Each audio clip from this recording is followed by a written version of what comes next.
Sejam bem-vindos à ESECTV, um magazine cultural sobre a cidade de Coimbra, produzido pela Escola Superior de Educação.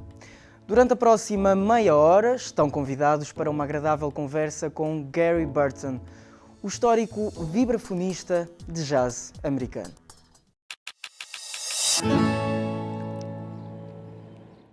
A convite de Sandro Norton, o vibrafonista Gary Burton marcou a 14ª edição dos Encontros Internacionais de Jazz em Coimbra. Em conversa com a ESECTV, Gary Burton partilhou um pouco do seu percurso musical e das suas paixões. Incentivado pelo pai, começou por aprender piano, mas depressa descobriu a paixão pelo vibrafone. Com um estilo totalmente pessoal, a sua notável técnica de tocar vibrafone, utilizando 4 baquetas, uma técnica que é conhecida como Burton Grip e que o tornou mundialmente famoso, permite-lhe construir texturas únicas e de grande sofisticação. Tocou com músicos históricos do jazz como Chick Corea, Pat Metheny, Stan Getz e Keith Jarrett. Gary é músico, investigador, professor e encorajador de novos talentos, e foi numa das suas aulas que conheceu o guitarrista português Sandro Norton. Convosco, o quinteto de Sandro Norton, com os convidados Gary Burton e Maria João.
Fly High é um disco que é uma viagem cultural a imensos estilos de música diferentes.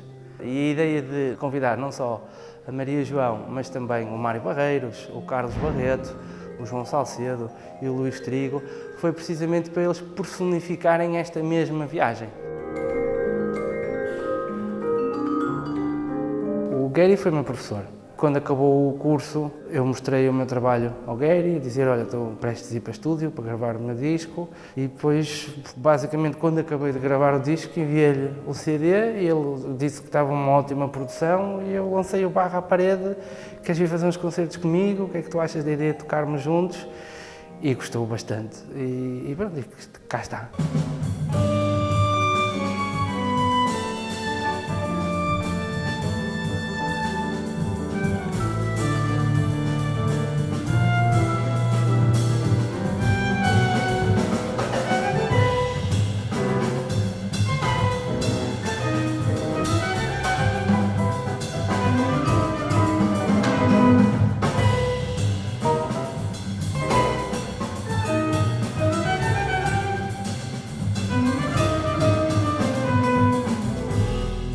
did the Burton grip change the portrait of jazz?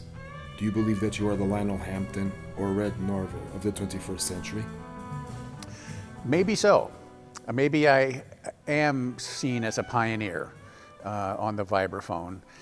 Certainly there were players like Lionel Hampton and Red Norvo who came before me, who were the first people to introduce it to the public. But if you think about it, when I started playing as a child, the instrument was only 20 years old. It was still a very new thing. And that left a lot of things to be discovered. And I was lucky I was in the right place at the right time. I sort of discovered a good way, a new way to play with 4 sticks instead of 2. And I wasn't the first to try it, but I was the first to really, let's say, perfect it and turn it into a very popular way of playing the vibraphone. Now, it's called the Burton grip, but I didn't name it that. Other people did, and I'm still embarrassed even when somebody says, tell us about the Burton grip. It was just the way I've kind of taught myself to play. It allowed me to transform the vibraphone from a single line melody instrument like a horn, playing just one note at a time, to allowing me to play chords the way a pianist does or a guitar player does. And because of that, I can use the vibraphone in a lot more ways. I can play by myself and sound complete. In fact, that was my motivation in the beginning. I grew up in a small farm village, and when I was little and young, I played alone most of the time. And it sounded too incomplete, too empty. And I said, I need harmony. I want it to sound, more like real music. So I kept figuring out ways to play more chords and turn it into a piano-like instrument.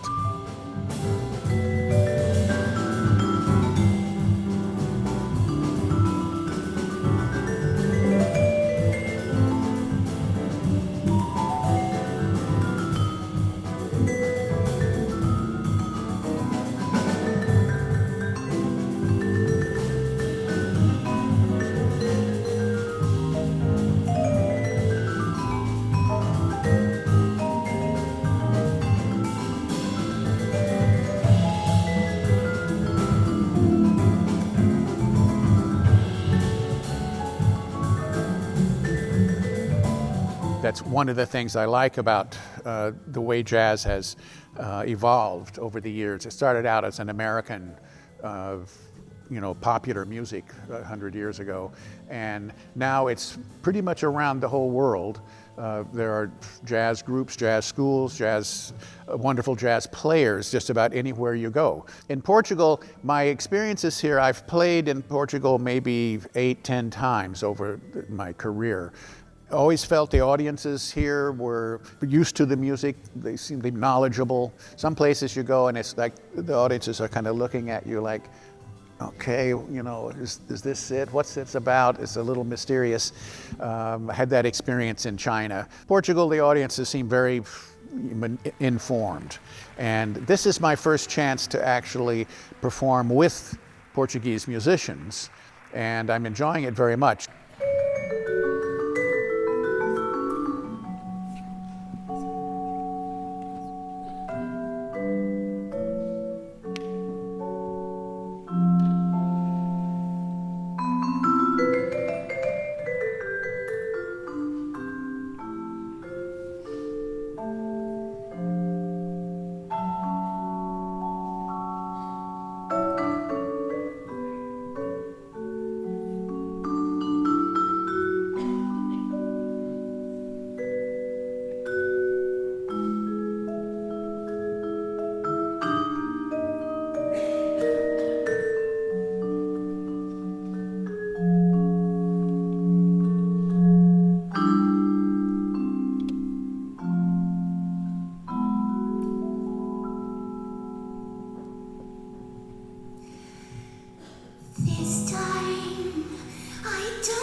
My fingers can touch the sky.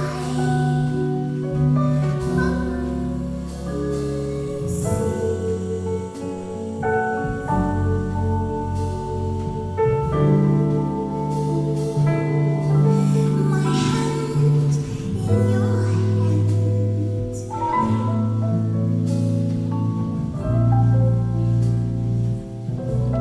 Bouquet of flowers.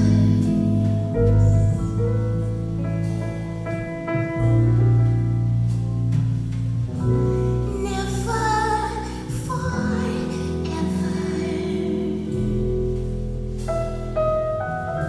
A Maria João é uma mais recente amiga, sou mega fã do trabalho dela, sempre quis e tive vontade de que ela fizesse parte dos meus projetos e da mesma maneira que eu falei com o Gary, também peguei no telefone e falei com a Maria, olha, tenho este álbum, tenho isto, estou a tocar com estes músicos, este é o meu projeto, gostaria imenso que fizesses parte de... E ela ouviu a música, gostou da música e quis fazer parte de... Quietly, your mouth touches mine, whispering softly, you are all I need.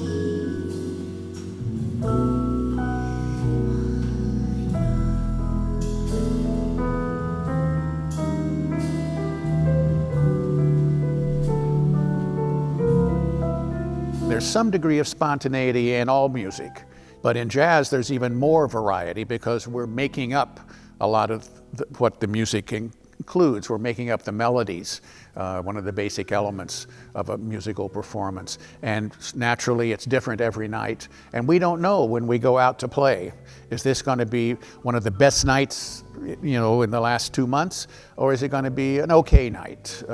And that's part of what keeps us coming back to it and keeps trying. Every night we think we may get that high, thing where everything seems to go perfectly.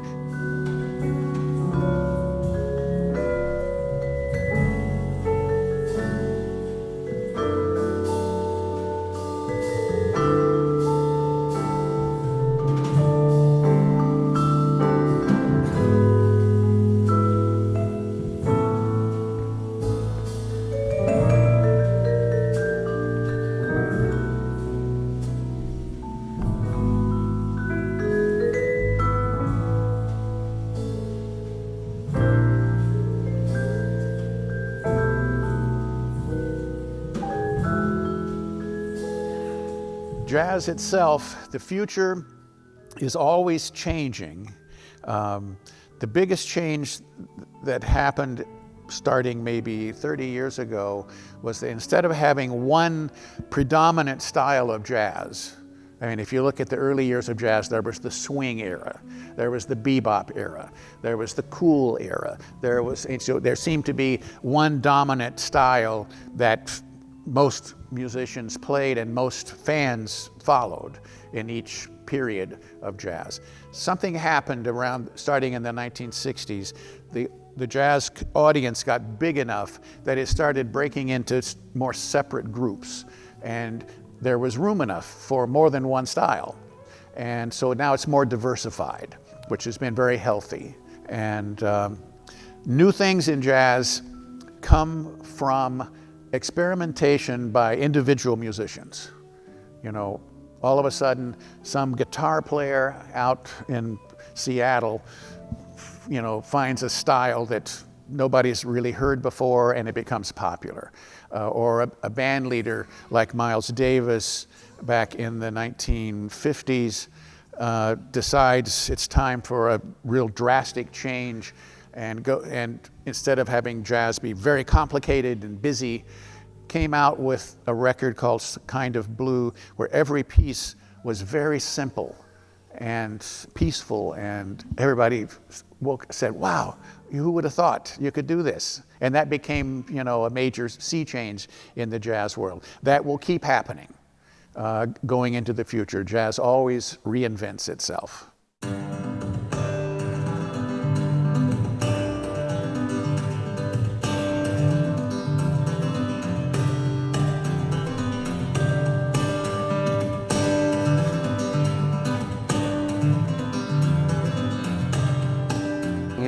19 fui para Londres estudar, fui fazer uma licenciatura em guitarra, fiz um mestrado em composição, depois fui músico de estúdio, gravei para imensos artistas, comecei a trabalhar com o Jethro Tull, trabalhei com a orquestra de jazz, a Nigel, em Londres, depois fui trabalhar com o Gwyn Matias, que é um produtor que trabalhou com o James Brown.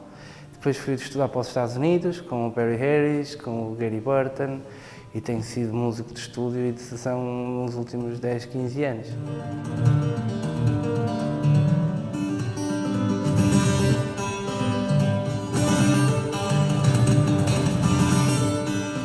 Eu tenho certos grupos e certos projetos de música diferentes. Eu penso na concepção e na música que eu quero transmitir com aquele projeto, imediatamente penso nos músicos e faço um projeto. Normalmente dou 15, 20 dias para preparar um projeto, para chamar os músicos, para fazer os ensaios e para pôr a banda na estrada.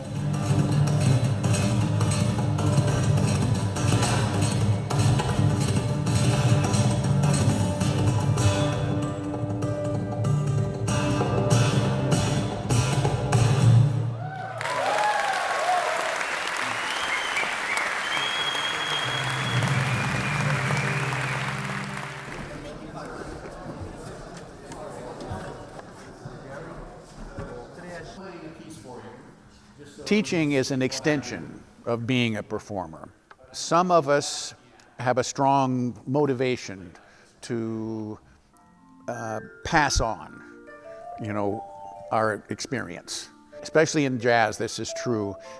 You're always getting help from somebody above you all through your career. Even when you think you're as far along as I am, I still have moments where somebody I'm playing with gives me some advice that I hadn't thought of before, and I feel like I've learned another thing. So to me, they go together. I can't imagine just being a teacher. I guess I could be just a player, but I would miss some parts of the teaching. I still teach.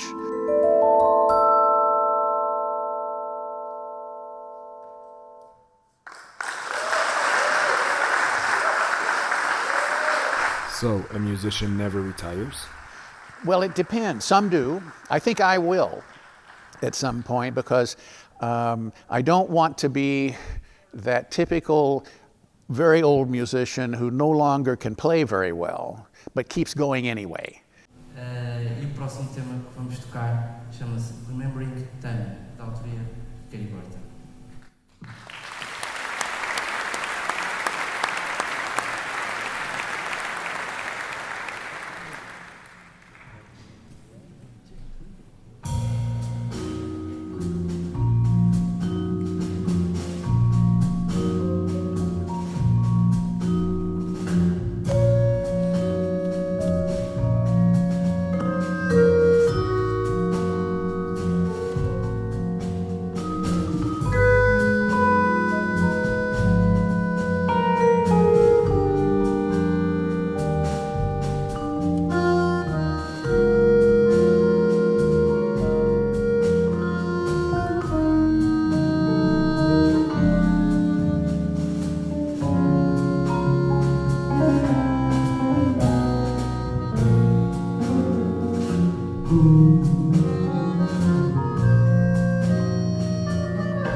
The first two concerts have gone really well, Lisbon and Porto, and good turnout and very enthusiastic audiences, and the musicians have done a terrific job. They're really excellent players, so we're playing some tunes that are from my repertoire and a lot of songs from Sandro's repertoire. And we tried to pick things that were from different cultures. We have a tango to represent Argentina. We have a Jobim tune no, it's not a Jobim. It is a bossa nova though, to represent Brazil. We have something from Spain. And of course, we have some compositions by Sandro that are representing Portugal. This also, I thought, was a great idea, a great concept. Our last concert is at Coimbra, and looking forward to it. I'm sure it's going to be just as much fun as the others.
Que assistiu a uma viagem musical e a banda, aquilo que eu mais gosto é da união que existe entre os músicos e o saber ouvir.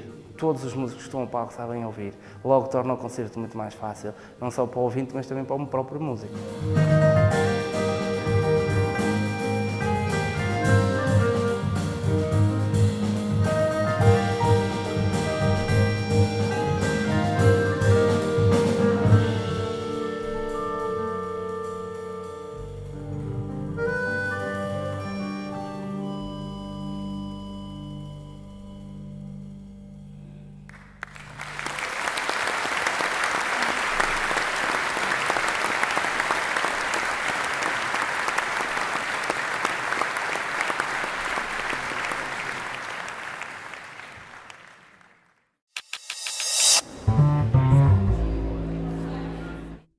Hoje ficamos por aqui, mas deixamos o convite para nos acompanharem já na próxima edição, com mais surpresas da nossa escola e da cidade de Coimbra.